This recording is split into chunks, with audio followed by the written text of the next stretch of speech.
You don't have a lot of time, but you still want to learn a new way to express yourself in English every day? I get it. And that's why I created English Express. This is your host, Danny, and this is English Express. Every day, we'll have a very short episode in which you will learn a new way to express yourself in English. Never stop learning, even if you don't have a lot of time for it. Listen to English Express.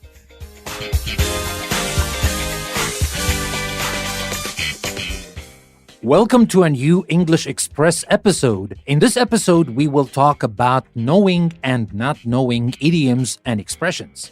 You can find the transcript on my website, EnglishPlusPodcast.com. And better yet, if you are a patron, you will get exclusive episodes, series, and resources to take your English and learning to the next level. You can find the links in the description of the episode. And now, without further ado, let's talk about knowing and not knowing expressions and idioms.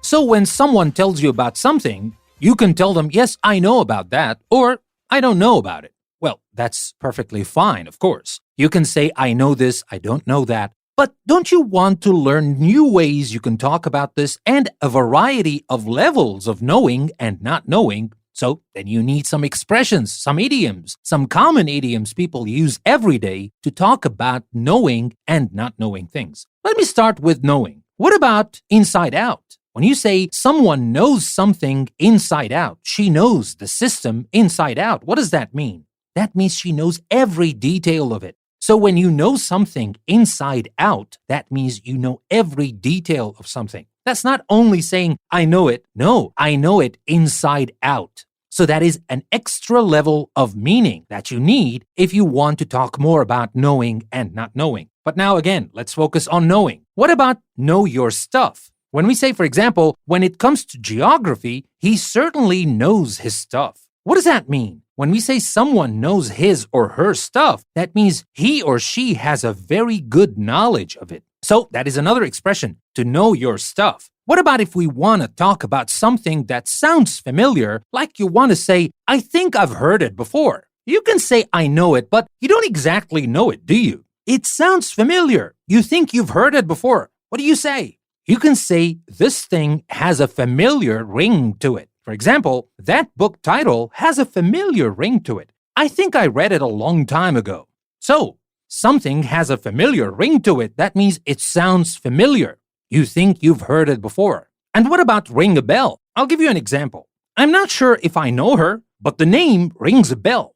Well, we use this expression very commonly with names. And that is to say, I have a vague memory of someone with that name, but can't remember exactly. So, you know that you have heard this name before. You know this person. You've heard of this person. You have this vague memory, but you can't remember exactly. Here, you can use the expression ring a bell. The name rings a bell. So, these are expressions about the things you know. What about the things you don't know? Well, of course, again, we can say, I don't know, but there are a lot of expressions you can use to even convey better meanings. Let me start with don't have a clue. You can say, I don't know, but if you say, I don't have a clue how to get to her house, that means you don't know at all. This is not just saying, I don't know. No, I don't know. It's okay. It's fine. It's correct, of course. But if you say, I don't have a clue, that means you don't know at all. And for the same meaning, you can also say, I don't have the faintest idea where she lives, or I don't have the foggiest idea what this switch is for. That means I really don't know at all, or I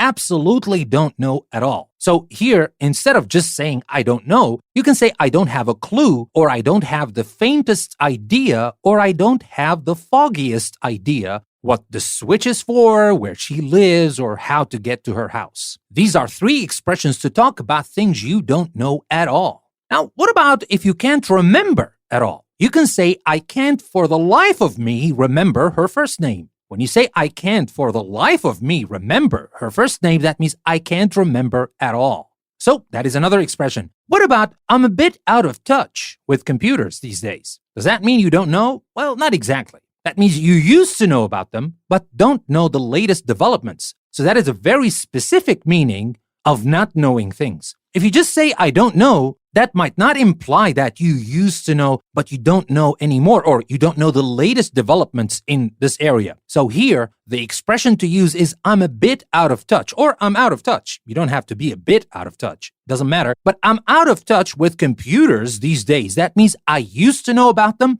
but don't know the latest developments. And what about ringing a bell, which we used for names, talk about things we have a vague memory of? We can use it in negative. We can say, for example, I'm sorry, that name doesn't ring any bells with me. So if you say that name doesn't ring any bells with me, that means I don't think I've ever heard it before. It is unfamiliar. So that was everything I wanted to share with you in this English Express episode. Don't forget to visit my website, EnglishPlusPodcast.com, and check the great learning opportunities you can find there. There is the Activity Center with daily fun activities, quizzes, and logic and math puzzles. And if you decide to become a patron on Patreon, there is a lot more available only to patrons, like the daily audio courses and the exclusive audio series, among many other benefits you get when you become a patron. All the links you need are in the description of the episode. What are you waiting for? Take your English and learning to the next level and never stop learning with EnglishPlusPodcast.com. Thank you very much for listening to this episode. This is your host, Danny. I will see you next time.